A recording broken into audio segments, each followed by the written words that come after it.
ಗುರುಜಿ, ಇನ್ನು ಬಹಳಷ್ಟು ಜನರಿಗಿರುವಂತಹ ಕುತೂಹಲ, ಈ ಚಂದ್ರಗ್ರಹಣವನ್ನು ನಾವು ಬರಿಗಣ್ಣಿನಿಂದ ನೋಡಬಹುದಾ, ಇವತ್ತು ನೋಡಬೇಕಾ ಬೇಡವಾ ಅಂತ ಸುಮಾರು ಜನ ಸುಮಾರು ರೀತಿಯ ಅಭಿಪ್ರಾಯವನ್ನು ಕೊಡ್ತಾ ಇದ್ದಾರೆ. ತಾವೇನು ಹೇಳ್ತೀರಾ? ಖಂಡಿತವಾಗಿಯೂ ಇದನ್ನು ನೋಡಬಹುದು. ಯಾಕೆ ಅಂತಂದರೆ ಸೂರ್ಯನ ಗ್ರಹಣಕ್ಕೂ ಚಂದ್ರಗ್ರಹಣಕ್ಕೂ ಬೇರೆ ಬೇರೆ ಬೇಕಾದಷ್ಟು ರೀತಿಯಲ್ಲಿ ವಿಶೇಷವಾಗಿರ್ತಕ್ಕಂಥ ಒಂದು ವ್ಯತ್ಯಾಸಗಳಿದೆ. ಸರಿ. ಸೂರ್ಯನ ಗ್ರಹಣ ಆದಾಗ ಆ ಸೂರ್ಯನ ಪ್ರಕಾಶ ಭೂಮಿಗೆ ಅಡ್ಡ ಬಂದಾಗ, ಸೂರ್ಯನಿಗೆ ಅಡ್ಡವಾಗಿ ಸೂರ್ಯ ಬಂದಾಗ, ಸೂರ್ಯನಿಗೆ ಅಡ್ಡವಾಗಿ ಭೂಮಿ ಬಂದಾಗ ಆ ಪ್ರಕಾಶ ಅಂತ ಹೇಳ್ತಕ್ಕಂಥ ಅಷ್ಟು ಹೆಚ್ಚಿನ ಪ್ರಭಾವ ಬೀರುತ್ತೆ. ಅದಕ್ಕೋಸ್ಕರವಾಗಿ ನೋಡಬಾರ್ದು ಅಂತ ಹೇಳ್ತಕ್ಕಂಥ ರೀತಿಯಲ್ಲಿ ನಮ್ಮ ಶಾಸ್ತ್ರಕಾರರು ಹಿಂದಿನಲ್ಲಿ ಹೇಳಿದ್ರು. ನೋಡೋದ್ರಿಂದ ಏನಾಗುತ್ತೆ ಅಂತ ಕೇಳ್ತಕ್ಕಂಥ ಮಂಡುವಾದ ಮಾಡ್ತಕ್ಕಂಥ ಕೆಲವೊಂದು ಅಷ್ಟು ಜನ ಪ್ರಶ್ನೆ ಕೇಳಿದಾಗ ಕಣ್ಣು ಹೋಗುತ್ತೆ ನಿನಗೆ ಅಂತ ಹೇಳ್ತಕ್ಕಂಥ ರೀತಿಯಲ್ಲಿ ಹೇಳಿದ್ರು. ಅಂದರೆ ಈಗ ಶಾಪ ಅಂತ ಹೇಳಿದ್ರು. ಅವಾಗಿನ ಕಾಲದಲ್ಲಿ ಮಾಡಿದ್ರು ಈಗ ಶಾಪ, ಈ ದೋಷ ಬರುತ್ತೆ ಅಂತ ಹೇಳಿದ್ರು. ಅದಕ್ಕೋಸ್ಕರವಾಗಿ ನೋಡಬಾರ್ದು ಅಂತ ಹೇಳಿದ್ರು. ಆ ರೆಟಿನಾ, ನಮ್ಮ ಕಣ್ಣಿನ ರೆಟಿನಲ್ಲಿ ಹೋಗ್ತಕ್ಕಂಥ ಒಂದು ರೇಸಿಂದಾಗಿ ಸುಟ್ಟೋಗುತ್ತೆ ಅಂತ, ಅದಕ್ಕೋಸ್ಕರ ಬೇಡ ಅಂತ ಹೇಳಿದ್ರು. ಅದಕ್ಕೆ ಆ ರೇಡಿಯೇಷನ್ಸ್ ಹೋಗುತ್ತೆ ಅಂತ. ಚಂದ್ರಗ್ರಹಣವನ್ನು ಯಾವತ್ತೂ ನೋಡಬಾರ್ದು ಅಂತ ಹೇಳಿದ್ದಾರೆ. ಹೇಳಿಲ್ಲ. ಎಲ್ಲರೂ ಹೇಳಿದ್ರು ಸೂರ್ಯಗ್ರಹಣ ನೋಡಬೇಡಿ, ಚಂದ್ರಗ್ರಹಣವನ್ನು ನೋಡಿ. ಅಲ್ಲಿ ಸ್ಪರ್ಶಕಾಲದಲ್ಲಿ, ಮಧ್ಯಕಾಲದಲ್ಲಿ, ಮೋಕ್ಷಕಾಲದಲ್ಲಿ ಮೂರೂ ಸಮಯದಲ್ಲೂ ಕೂಡ ಸ್ನಾನವನ್ನು ಮಾಡಿಕೊಂಡು ಜಪತಪಾದಿಗಳನ್ನು ಮಾಡಿಕೊಂಡು ನೀ ಒಂದು ಮುಂದಿನ ಜೀವನಕ್ಕೆ ಅಥವಾ ಮುಂದಿನ ಒಂದು ಕಾಲಕ್ಕೆ ಬೇಕಾಗಿರ್ತಕ್ಕಂಥ ರೀತಿಯಲ್ಲಿ ಅಭಿವೃದ್ಧಿಗೋಸ್ಕರವಾಗಿ ಬೇಕಾಗಿರ್ತಕ್ಕಂಥ ಒಂದು ವಿಶೇಷವಾಗಿರ್ತಕ್ಕಂಥ ಒಂದು ಜಪತಪಗಳನ್ನು ಮಾಡಿ. ಹಾಗಾದ್ರೆ ನಿದ್ರೆ ಮಾಡಬಾರ್ದ, ನಾವು ಜಾಗರಣೆ ಮಾಡಬೇಕಾ ಅನ್ನೋದು ನೆಕ್ಸ್ಟ್ ಪ್ರಶ್ನೆ. ಆ್ಯಕ್ಚುಲಾಗಿ ಹೇಳಬೇಕಾದ್ರೆ ನಾವು ದೇವರಿಗೆ ಕಷ್ಟ ಬಂದಾಗ ಅಥವಾ ಭಗವಂತನಿಗೆ ಸಂಕಷ್ಟ ಬಂದಾಗ ನಾವು ನಿದ್ರೆ ಮಾಡಬಾರ್ದು ಅಂತ ಹೇಳ್ತಕ್ಕಂಥ ಹಿಂದಿನ ಋಷಿಮುನಿಗಳು ಮಾಡಿದ್ದು, ಹಿಂದಿನವರೆಲ್ಲ ಮಾಡ್ಕೊಂಡು ಬಂದಿದ್ರು. ಅದಕ್ಕೋಸ್ಕರವಾಗಿ ಆ ಸಂದರ್ಭದಲ್ಲಿ ನಿದ್ರೆಯನ್ನು ಮಾಡಬಾರ್ದು ಅಂತ ಕೇಳೋದಕ್ಕೆ ಎರಡು ಕಾರಣ ಇದೆ. ಒಂದು, ದೇವರಿಗೆ ನಾವು ಕಷ್ಟ ಬಂದಾಗ ನಾವು ನಿದ್ದೆ ಮಾಡೋದು ತಪ್ಪು ಅಂತ ಹೇಳ್ತಕ್ಕಂಥದ್ದು ಒಂದು. ಎರಡನೇದಾಗಿ, ಈ ಭೂಮಿಯಲ್ಲಿ ಸೂರ್ಯಚಂದ್ರನ ಒಂದು ಪ್ರಕಾಶಮಾನವಾಗಿರ್ತಕ್ಕಂಥ ಬೆಳಕಿನಿಂದಾಗಿ, ಸೂರ್ಯನಿಗೆ ಪ್ರಕಾಶ ಜಾಸ್ತಿ ಇದ್ದರೆ ಚಂದ್ರನಿಗೆ ಕಡಿಮೆ ಇದೆ. ಆ ಪ್ರಕಾಶ ಬೆಳಕಿಂದಾಗಿ ನಮ್ಮ ದೇಹ ಸಂಪೂರ್ಣವಾಗಿ ನಡೀತಕ್ಕಂಥದ್ದು. ನಾವು ಬಿಸಿಲಿಗೆ ಹೋಗಿಲ್ಲ ಅಂದರೆ ಡಿ ವಿಟಮಿನ್ ಕಮ್ಮಿ ಆಗುತ್ತೆ ಅಂತ ಡಾಕ್ಟರ್ ಹೇಳ್ತಾರೆ. ಅದಕ್ಕೋಸ್ಕರ ನಿದ್ರೆ ಮಾಡಬಾರ್ದು. ಆ ಸಂದರ್ಭದಲ್ಲಿ ಜಪತಪಾದಿಗಳನ್ನು ಮಾಡಲಿಕ್ಕೆ ಒಳ್ಳೆಯದು. ಅಲ್ಲಿ ಇನ್ನೊಂದು ಹೇಳಿದ್ರು, ಪರ್ವಕಾಲಗಳು. ಈ ಪರ್ವಕಾಲದಲ್ಲಿ ನೀವು ಜಪತಪಗಳನ್ನು ಮಾಡಿಕೊಂಡು ಸಿದ್ಧಿಯನ್ನು ಮಾಡ್ಕೊಳ್ತಕ್ಕಂಥದ್ದು. ನಾವು ಮೊದಲಿಗೆ ಮಾತಾಡ್ತಾ ಇದ್ವಿ, ಇದಕ್ಕೆ ಯಾವುದೇ ರೀತಿಯಾದ ಉಪದೇಶ ಇಲ್ಲ ಅಂತ ಹೇಳಿದ್ರೆ ಮಾಡಬಾರ್ದು ಅಂತೇಳಿ. ಇದರಲ್ಲಿ ಉಪದೇಶ ತಗೊಳ್ಳಿಕ್ಕೆ ಕೂಡ ಒಂದು ಹಿಂದಿನ ಋಷಿಮುನಿಗಳು ಈಗ ಯಾವ ರೀತಿಯಾಗಿ ಇವನು ಅಭಿಮನ್ಯು ಯಾವ ರೀತಿ ಉಪದೇಶ ತೆಗೆದುಕೊಂಡೋ, ಅಥವಾ ಯಾವ ರೀತಿಯಾಗಿ ದ್ರೋಣಾಚಾರ್ಯರಿಂದ ಉಪದೇಶ ತೆಗೆದುಕೊಂಡ ಒಂದು ಇವನು ನೋಡಿದ್ವಿ, ಏಕಲವ್ಯನನ್ನು ನೋಡಿದ್ವಿ.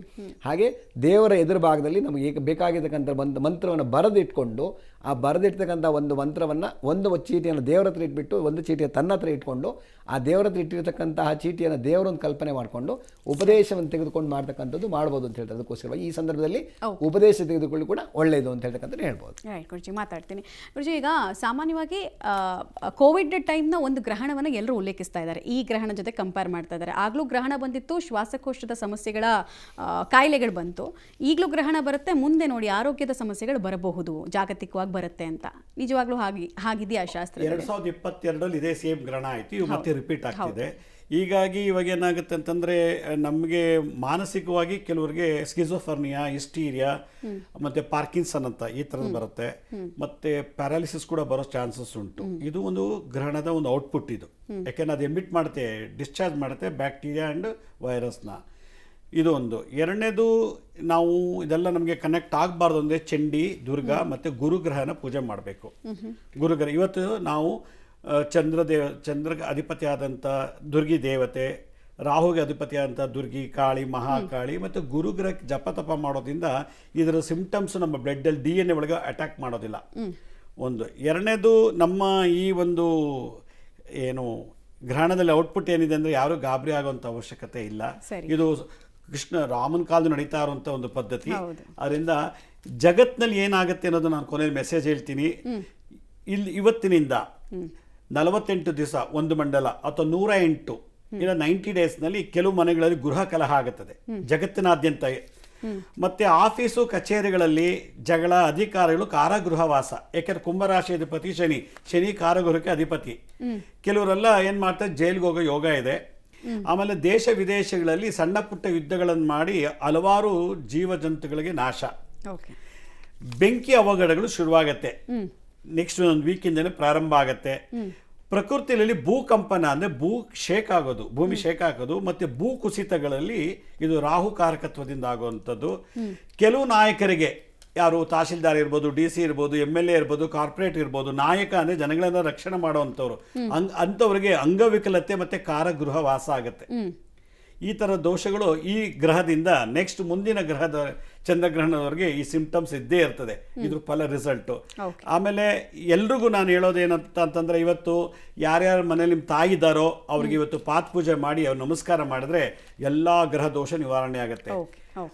ಆಮೇಲೆ ನಿಮ್ಮ ತಂದೆ ತಾಯಿ ಇಬ್ಬರು ಇತ್ತು ಅಂತಂದರೆ ಅವ್ರನ್ನ ಕೂರಿಸಿ ಪಾತ್ ಪೂಜೆ ಮಾಡಿ ತಾಯಿಗೆ 1 kg ಅಕ್ಕಿ, ಒಂದು ಅವರು ವಿಧವೆ ಆಗಿದ್ರೆ ಬೇಡ, ಮುತ್ತೈದೆ ಆಗಿದ್ರೆ ಅರ್ಶಿನ ಕುಂಕುಮ ಕೊಟ್ಟು ಒಂದು ಸೀರೆ ಕೊಟ್ಟು, ಹೆಣ್ಮಗಳಾಗಲಿ ಗಂಡು ಮಗಳಾಗಲಿ ಈ ಗ್ರಹಣ ಕಾಲದಲ್ಲಿ ತಾಯಿಗೆ ಪಾತ್ ಪೂಜೆ ಮಾಡಿ ಸೀರೆ ಕುಪ್ಸ ಕೊಟ್ಟರೆ ಆ ಚಂಡಿಕಾದೇವಿ ದುರ್ಗಿಗೆ ಕೊಟ್ಟಂಗಾಗತ್ತೆ. ಈ ಸಮಯದಲ್ಲಿ 1 ಸಲ ಮಂತ್ರ ಹೇಳಿದ್ರೆ 1 ಲಕ್ಷಕ್ಕೆ ಸಮಾನ ಗ್ರಹಣ ಕಾಲದಲ್ಲಿ. ಅದರಿಂದ ದಿನ 10,000 20,000 ಹೇಳೋದು ಒಂದೇ. ಈ ಪರ್ವಕಾಲದಲ್ಲಿ ಒಂದೇ ಒಂದು ಸಲ ಓಂ ನಮಃ ಶಿವಾಯ, ಓಂ ರಾಮ್ ರಾಹುವೇ ನಮಃ, ಓಂ ದ್ರೌಂ ಓಂ ಗುರುದತ್ತಾಯ ನಮಃ, ಯಾವುದೋ ಒಂದು ಮಂತ್ರ, ಯಾವುದೇ ಮಂತ್ರ ಆಗಿರಲಿ ಅದು ಫಲ ಇರುತ್ತೆ. ಲಕ್ಷಗಟ್ಟಲೆ ಹೇಳೋದು ಒಂದೇ, ಗ್ರಹಣ ಕಾಲದ ಸಿದ್ಧಿ ಮಾಡ್ಕೊಳ್ಳೋದು. ಅದರಿಂದ ಇದು ಸಿದ್ಧಿ ಕಾಲ, ಎಲ್ಲರೂ ಮಂತ್ರ ಜಪ ಮಾಡಲಿ ಅಂತ ನನ್ನ ಒಂದು ಅನುಭವದ ಮಾತು. ರೈಟ್ ಗುರುಜಿ, ಈಗ ತುಂಬ ಜನ ಹೇಳ್ತಾರೆ ಗ್ರಹಣ ಕಾಲದಲ್ಲಿ ನಾವು ಏನು ಆಲೋಚನೆ ಮಾಡ್ತೀವಿ ಅದು ಸಿದ್ಧಿಸ್ಬಿಡುತ್ತೆ, ಮ್ಯಾನಿಫೆಸ್ಟೇಷನ್ ಅಂತ ಈಗೆಲ್ಲ ಹೇಳ್ತಾರೆ. ಮುಂಚಿನ ಕಾಲದಲ್ಲಿ ಅದು ಸಿದ್ಧಿ ಮಾಡೋದಕ್ಕೆ ಅನುಷ್ಠಾನದ ಬಗ್ಗೆ ಅವ್ರು ಹೇಳ್ತಾ ಇದ್ರು. ನಾವೇನು ಅಂದ್ಕೊಳ್ಬೇಕು, ಯಾವ ರೀತಿ ಇರಬೇಕು ನಮ್ಮ ಇಡೀ ಮನಸ್ಸು, ಕಾಯ, ವಾಚ ಎಲ್ಲವೂ ಕೂಡ.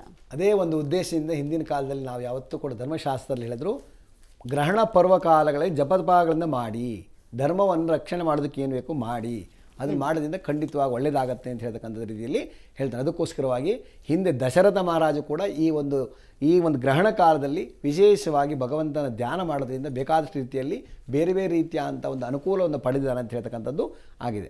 ಅದಕ್ಕೋಸ್ಕರವಾಗಿ ಆ ಗ್ರಹಣ ಸಂದರ್ಭದಲ್ಲಿ ಒಳ್ಳೆಯದನ್ನು ಯೋಚನೆ ಮಾಡೋದ್ರಿಂದ ಏನು ಮನಸ್ಸಲ್ಲಿ ಅಂದ್ಕೊತೀರೋ ಖಂಡಿತವಾಗಿ ಅದು ಹಾಗೆ ಆಗುತ್ತೆ. ಅದಕ್ಕೋಸ್ಕರವಾಗಿ ಆ ಗ್ರಹಣ ಕಾಲದಲ್ಲಿ ಹೆಚ್ಚಿನ ರೀತಿಯಲ್ಲಿ ಎಚ್ಚರವಾಗಿದ್ಬಿಟ್ಟು ಭಗವದ್ ಧ್ಯಾನವನ್ನು ಮಾಡಬೇಕು, ಧಾರ್ಮಿಕ ಚಿಂತನೆಗಳನ್ನು ಮಾಡಬೇಕು, ಎಲ್ಲರಿಗೂ ಒಳ್ಳೆಯದನ್ನು ಮಾಡಬೇಕು ಅಂತ ಹೇಳಿದ್ರೆ ಹಿಂದೆ ನಮ್ಮ ಧರ್ಮಶಾಸ್ತ್ರದಲ್ಲಿ ಹೇಳಿದ್ದಾರೆ. ಇವತ್ತಿನ ಒಂದು ಬಂದಿರತಕ್ಕಂಥ ಕಾಲಘಟ್ಟದಲ್ಲಿ ಬೇರೆ ಬೇರೆ ರೀತಿಯ ಅಂತ ಒಂದು ಯಾವುದೋ ಒಂದು ಆನಾಪಾನ ಧ್ಯಾನ ಇದಾಗಿರ್ಬೋದು, ಬೇರೆ ಬೇರೆ ರೀತಿಯ ಧ್ಯಾನಗಳನ್ನು ಮಾಡೋದ್ರಿಂದಾಗಿ ಮನಸ್ಸಿನ ಕಂಟ್ರೋಲಿಗೋಸ್ಕರ ಮಾಡ್ಲಿಕ್ಕೆ ಬರುವಂಥ ಪರಿಸ್ಥಿತಿ ಬಂದಿದೆ. ಅದನ್ನು ಒಳ್ಳೆಯದು ಮಾಡೋದಕ್ಕೋಸ್ಕರವಾಗಿ ಏನು ಮ್ಯಾನಿಫೆಸ್ಟೋ ಹೇಳ್ತೀರಾ ಅದು ಮಾಡೋದ್ರಿಂದ ಖಂಡಿತವಾಗಿಯೂ ಎಲ್ಲರಿಗೂ ಒಳ್ಳೆಯದಾಗತ್ತೆ ಅಂತ ಹೇಳ್ತಕ್ಕಂಥದ್ದು ಆಗುತ್ತೆ.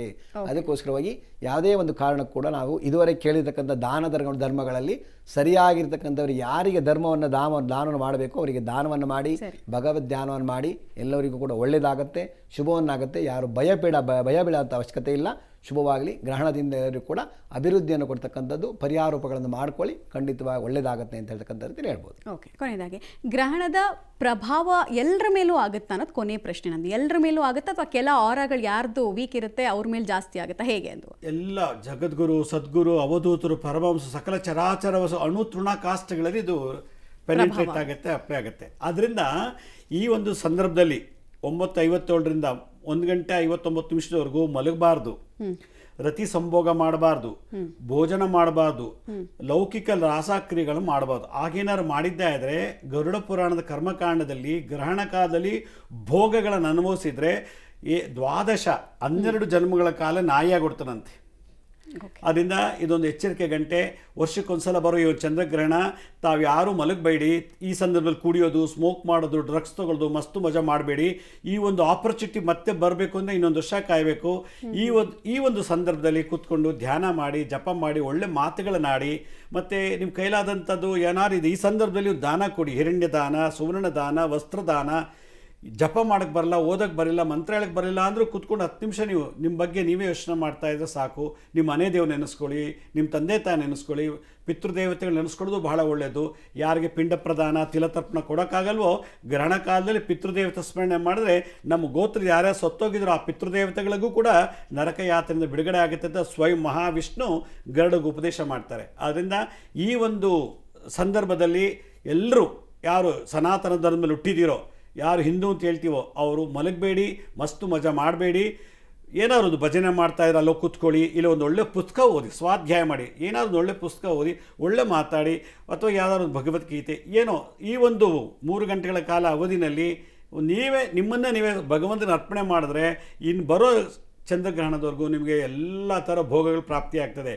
ದಿನಾ ಪೂಜೆ ಮಾಡೋದು ಒಂದೇ, ಗ್ರಹಣ ಕಾಲದಲ್ಲಿ ಧ್ಯಾನ ಜಪ ಪೂಜೆ ಮಾಡೋದು ಒಂದೇ ಅಂತ ಶುಕಮುನಿಗಳು ಮತ್ತು ಕಪಿಲ ಮಹರ್ಷಿಗಳು ಭಾಳ ಚೆನ್ನಾಗಿ ವರ್ಣನೆ ಮಾಡಿದರೆ ಗ್ರಹಣ ಫಲದ ಹೇಗಿದೆ ಅಂತ. ಅದರಿಂದ ಈ ಒಂದು ಸಂದರ್ಭ ಮತ್ತೆ ಬರೋದಿಲ್ಲ. ಏನೇ ಕೆಲಸರು ಈ ಒಂದು 9:50 ಸ್ನಾನ ಮಾಡುವಾಗ ಗಾಯತ್ರಿ ಮಂತ್ರ ನಿಮ್ಮ ತಾಯಿ ನೆನೆಸ್ಕೊಂಡು ಸ್ನಾನ ಮಾಡಿ, ಕುಲದೇವರು ಮತ್ತೆ ಮಧ್ಯಕಾಲದಲ್ಲಿ ಜಪ ಮಾಡಿ, ಮೋಕ್ಷಕ್ಕಾದ್ರೂ ಮತ್ತೆ ಜಪ ಮಾಡಿ, ನಿಮ್ಮ ಕೈಲಾದಂತನ ಕೈಲಿಟ್ಟು ತೆಂಗಿನಕಾಯಿ ಏನು ಅದನ್ನು ಸ್ಪರ್ಶ ಮಾಡಿ ನಾಳೆ ಬೆಳಗ್ಗೆ ಎದ್ದು ಯಾರಿಗಾರು ಅವ್ರು ಹೇಳಿದಾಗೆ ಸತ್ಪಾತ್ರಕ್ಕೆ ದಾನ ಮಾಡಲಿ ಅಂತ ನನ್ನ ಒಂದು ಸಜೆಷನ್. ಇಷ್ಟೊತ್ತು ಕಾರ್ಯಕ್ರಮಕ್ಕೆ ಬಂದು ಸಾಕಷ್ಟು ವಿಚಾರ ತಿಳಿಸ್ಕೊಡ್ರಿ. ಧನ್ಯವಾದ ತಮ್ಮಿಬ್ಬರಿಗೂ ಕೂಡ.